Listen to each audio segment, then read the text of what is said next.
What is happening, everyone? Welcome back to the channel. KG is back with another upload, something topical, something that's been on my mind, and I think it's been on quite a few of your minds too, especially after the 1-0 win versus QPR. Could it have been so much more? Yes, it could. How? But listen, we'll talk about that in just a moment. Before I get into it, please hit a like on the video, subscribe if you haven't subscribed, and of course, drop your comments below. Thank you to Karen Curtin and John Abbott for super thanks on the last video. Much appreciated. Thank you for the support. If you want to become a member of the channel, the link is in the description too. It really does go a long way. So thank you very much for the continued support. Now, the topic at hand is the Joël Piroe, how to solve a problem like Joël Piroe. And it's not really a problem, is it? It's just that we're not getting, in my opinion anyway, we're not getting the full value out of this forward. Now, Daniel Farker obviously made his comments and he followed up with this one here. Danny Farker saying he's happy with the Rutter-Piroe partnership as it is, thinks the numbers are good, and says they can't be expected to shine in every game. Joel didn't have his best day, but let's be honest, but he's important for us.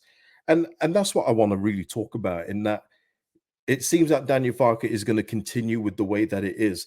I just feel that there's scope for improvement and the way that you could tweak it and the way that you get more out of both players, because in my opinion, Piroe is the finisher of the two. I don't see Jorginho Rutter as somebody that's probably ever going to get 20 goals a season. I see Rutter as, sorry, Jorginho, we call him, as more as the facilitator, more of the assister, the one that's going to be the creative spark. And if you look at sections in that game yesterday, even though it was a very flat game in the end, when Jorginho got the ball, there was 2-3 players around him at times.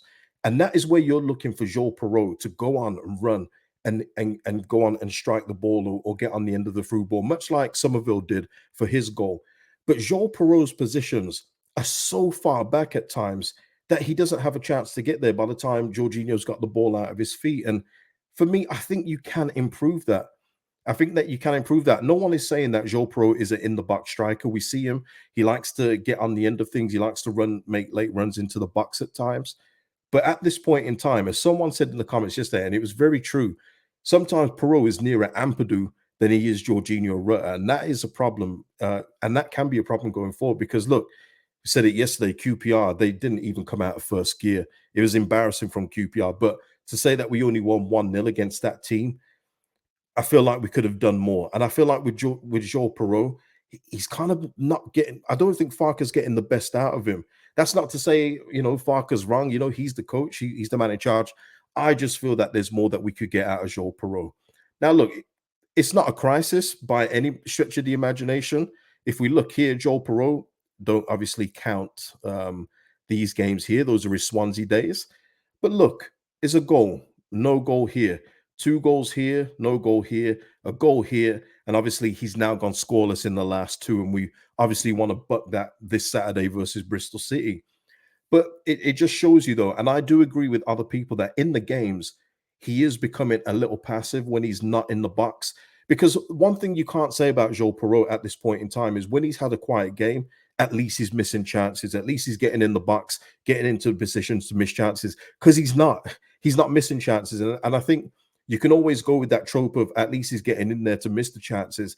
We're not seeing anything right now. And his build-up play isn't the greatest. I think that's plain to see. So why not? If he's being effective there, why not just push him forward just a few yards further and see what he can do there? You can see at times when our attackers have got the ball as well, they hang on to it far too long. I think if Joël Piroe is given a license just to move forward a bit more, then we can get more out of him. I look at Bamford coming on a sub yesterday. Jorginho Rutter was pushed out to the side. He was pushed wide when Bamford came on. Bamford, in his short spell, was probably further up the pitch more than Joël Piroe was throughout the 60-plus minutes of the game. And that shouldn't be the case for me. I don't see why Bamford is being used as the orthodox number 9 and Joël Piroe is being used as some 9.5/10/6 at times. It's crazy. So if we could use Piroe in the way that Bamford was used in his cameo, I think you get so much more out of him. But I'm interested to get your thoughts on that, because I do feel that we're doing well so far. And by his goals there, as you can see on the screen, it's not a crisis. But I do agree with other people in saying that when he hasn't scored, he's kind of been anonymous. And for me, I've always said about strikers, as long as they're scoring goals, as long as they're affecting the play up front, I don't care what they do for the rest of the game. That's how I've always viewed strikers. They do the hardest part of the football um, of the game. They score the goals. But if you're ineffective, it is kind of like playing with 10 men at times. And you can see Jorginho when he's got 2, 3 around him, if he can just release that ball to an unrushing Perot, that could be cash money, people. It could be cash money. And I just wonder if Daniel Farker is going to be open to that adjustment or not. I don't know. We're going to see. I think that Perot is due this weekend. We'll obviously talk about that in the Bristol City preview. But 2 games without a goal, it's certainly not a crisis. But let's keep his record going good, because you don't buy a player like Perot to then just stick him near central midfield. I just don't understand that logic myself. And listen, this is not a Daniel Farker out thing before anyone whispers it, but I just feel like if you're buying a striker that's literally scored 20 plus goals in the last 2 years, let's use him further up the pitch rather than him being nearer Ampadu at times than he is, Somerville. It shouldn't be that way. But I'm interested to get your thoughts. Please give me your thoughts in the comments below, and just tell me what you would do. Would you even change it? Would you even change Joel Piroe? I know the comments that I've seen so far. I think some people are a bit annoyed with him when he's anonymous, but I don't really put that down to him. I think that is down to management, because when you see Bamford coming on and having license to roam, it's a very different matter when Jorginho is then pushed out wide. And I'm quite surprised that none of well, I'm not surprised. You shouldn't be surprised when journalists don't ask a question. I get it, but I'm surprised that it wasn't. Maybe it will be noted in the pre-match press conference for the Bristol City game.